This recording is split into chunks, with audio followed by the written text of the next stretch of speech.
मुझ को छाँव में रखा और खुद जलता रहा धूप में। मैंने देखा है एक ऐसा फरिश्ता बाप के रूप में।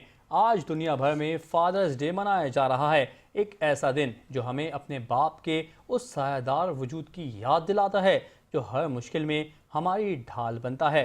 बाप जो खुद सख्तियां सहकर हमें ज़िंदगी की आसान राहें दिखाता है। ये सब देखेंगे शाइस्ता की इस रिपोर्ट में।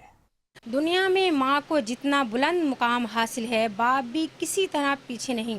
वो शख्स जो सर्दी, गर्मी, भूख, प्यास दिन रात मेहनत करता है सिर्फ इसलिए कि उसका बच्चा किसी कमी का शिकार ना हो। जब मैं खुद बाप बना हूँ तो मैं अपने वालिद की जो मुशक्क़तें उसने अपने औलाद के लिए की हैं, उनको जब मैंने प्रैक्टिकली देखा तो मुझे अपने बाप जो है ना उसकी बहुत शिद्दत से याद आती है। और मैंने जो उन्होंने तकलीफ़ें हमें पाल पोस के बड़ा किया तालीम के हवाले से, तो वो मुझे अभी शिद्दत से एहसास होता है। मैं अपने वालिद को बहुत मिस करता हूँ। बाप अपनी औलाद का पहला हीरो होता है जो अलिफ से अल्लाह सिखाता है और पहले कदम से चलना।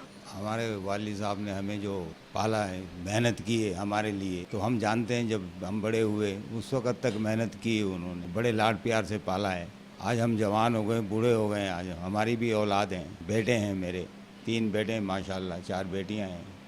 जैसी तरबियत हमारे वालिद साहब ने हमें दी थी वही तरबियत मैंने अपने बच्चों को दी है। हमने अपना वक्त बच्चों के लिए कुर्बान किया, आज वो हमारा सहारा है। आज का दिन इस बात की याद दहानी है कि सिर्फ एक दिन नहीं, हर दिन बाप की कदर कीजिए, क्योंकि जिनके वालिद दुनिया से रुखसत हो चुके हैं वो जानते हैं कि दुआओं वाले हाथ जब उठ जाएं तो क्या खालीपन होता है। बाप वो दरख्त है जिसके साए में औलाद परवान चढ़ती है। आए आज के दिन हम उनका शुक्रिया अदा करें जो हमेशा हमारे पीछे छुपकर हमारी खुशी के लिए जीते हैं।